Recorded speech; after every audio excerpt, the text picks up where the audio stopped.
Welcome back to another tips and tricks video for woodworkers. Last time I did a video like this, you guys responded pretty well, so I decided to come back with some of the things that I missed out last time. So let's get straight into it. First one I'm going to talk about is one I cannot believe I left out last time because it is genius. If you know about the masking tape and super glue trick already, then you'll know how exciting it was when you first found this out, but if you don't, get ready to have your mind blown. Now, as a luthier, I'm often working with smaller pieces of wood and just delicate things that I don't want to clamp really hard in a vise. So this trick I learned back in my second apprenticeship, and it's a really good way of securing things to a surface without using double-sided tape. Because double-sided tape is a nightmare to get off things. You can use lighter fluid, but it's just a faff. This is a really good method of doing that without the faff. I'm going to show you how it works. You're going to get a strip of masking tape and you're going to lay it flat on the surface that you want to attach whatever it is to. You're then going to attach another piece of masking tape to the piece in question, the piece of work that you're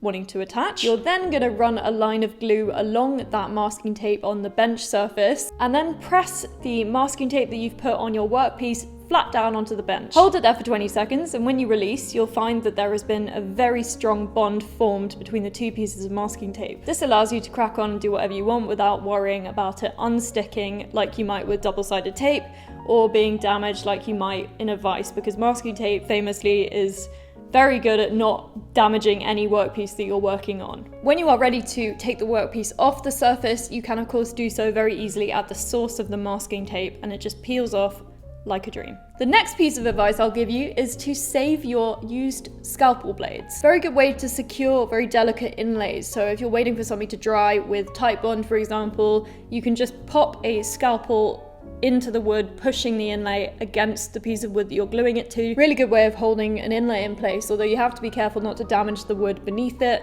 Not that it matters if it's under an inlay, but I still don't really love doing that. So if you just have a piece of tape there just to make sure it doesn't go too deep into the wood, that will help you as well. Now, the reason I'm doing this video today is because I got a message from a friend of mine yesterday who's a guitar tech, and apparently the gods of the algorithm had sent one of my videos his way. And he was actually watching that video, which is very sweet. And he saw me using sandpaper with sellotape on the back. And he asked me, why do I do that? Two reasons why I might put sellotape on the back of sandpaper and why you might find it useful too. One, it strengthens the sandpaper. So with something like fitting a neck joint, you might be familiar with a process called flossing, but you probably could use this in other disciplines of woodwork too. It's just when you put a bit of sandpaper under a joint that you're trying to fit to another surface and then you pull it out. It's called flossing.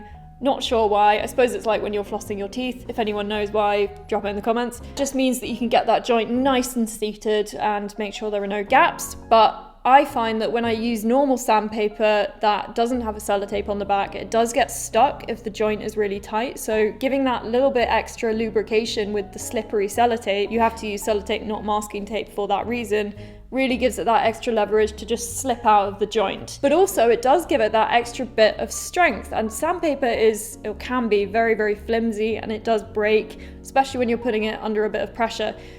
The backing of the sellotape gives it a really nice extra little bit of security there. Sorry, I was doing a lot of that during that explanation. I think it just helps me to explain it if I'm imagining doing it, you know? Now, a lot of people always ask me, how did you get into this? How did you become a luthier? How did you become a woodworker? How did you get your experience? The answer to that is 2 apprenticeships, but in between those, especially in the first one where I wasn't being taught very well, I would be going on the internet and I would be watching videos. For example, when I started spray finishing, I really needed some help because I didn't know anything about it. From looking up spray finishing courses, it led me to things like pore filling, stuff that I didn't really know about. That can be accessed on YouTube, but I actually went to the Woodworkers Guild of America, who provide an online platform for courses and that kind of thing, who are actually sponsoring this video. So thank you guys. As someone who's often trying to promote the idea of being woodworkers to younger people a lot of the time, I think it's a really fail-safe way to dip your toes in and see if you are interested, and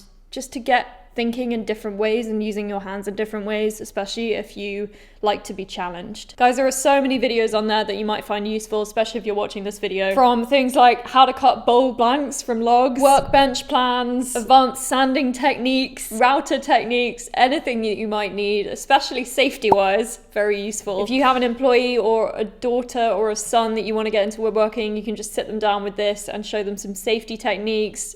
So much to learn, so much to do. So yeah, this tip is just generally use the resources that are thrown at you in the modern world. We are so lucky we have access to so many amazing experts at the click of a button. I've arranged that the first 1,000 of you who click the link in the description will get a full premium membership for a year for only $1.49. Nearly said that in pounds, that's not right. $1.49. Let me know if you guys find that helpful. Meanwhile, on to the next tip. The next one, somebody actually put in the comments, actually a couple of you put in the comments on the last video, and that's that you can use a drinking straw to do some cleanup for a glue joint, which I thought was a really good idea. The only problem I have with that is obviously if you're using disposable plastic straws, it's not so hot for the environment. So I would say, and actually as a couple of people pointed out, you can wash these straws. So maybe just grab one from your cupboard at home and you can use it for a glue up. I always find when I'm wiping glue ups on softer wood like spruce, it's quite easy to damage the side of the spruce if you press too hard with something like wood as a cleanup material. So a drinking straw is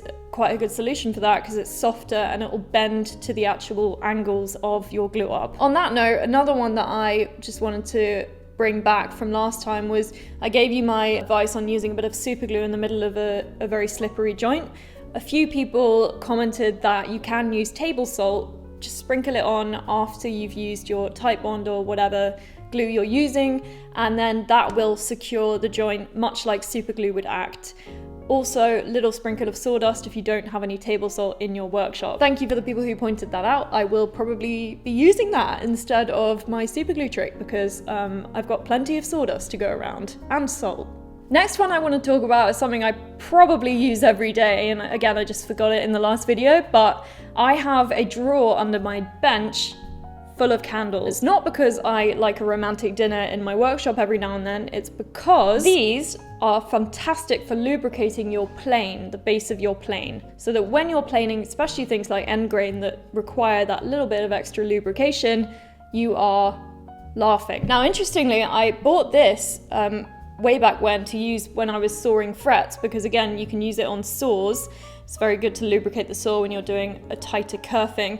I bought this and it cost me, I want to say about £15, which is a lot of money for something that you could do in a candle. And I can confirm these are the same thing. Do not buy this. I will say that it's more satisfying to run your saw across this, and maybe it is a little bit smoother, but honestly, this is just as good and a fraction of the cost. So don't buy your way into the scam. Sorry, Eurotool. And also, if you do want to have a little romantic dinner, although I wouldn't recommend it around the wood stash, you can. Next tip I was late to the party for, and that is the humble Carpenter's pencil. Now, not only are these flat, so they won't roll away if you're doing a thing and then you chuck it away and then it rolls and is never to be seen again, but also these are designed to be a certain measurement. Now I think the American ones are something like 1/2 inch across. American friends, let me know if that's right, but presumably because we're in the UK, this is exactly 15 millimeters across. So when I'm doing loose carpentry work, I can actually just reference this as a measurement, which is really quite useful. They also won't break, which is something that I'm very guilty of, is buying those really, really precise 0.5 lead pencils, and every time I want to mark something, they just break, and it's a pain in my.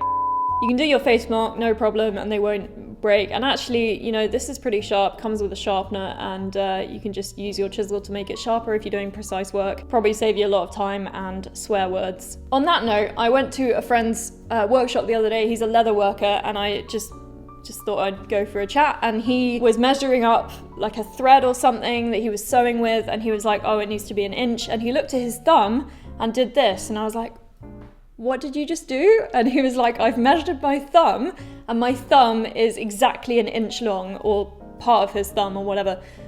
Genius idea. So I'm gonna measure my thumb now. So I know that this portion of my thumb, this bit, can you see that? This top bit, I now know that that is actually bang on 30 millimeters. Brilliant. Of course, what you could do is you could also get a tattoo on one of the side of your fingers or the side of your palm, and then that would probably tell you what you needed to know as well.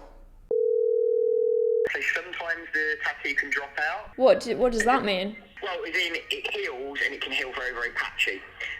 So best thing to do, it's like 100%. Like most tattoo studios should tell you that if you're going to get it done. You're more than welcome to come in, and we can do it for you.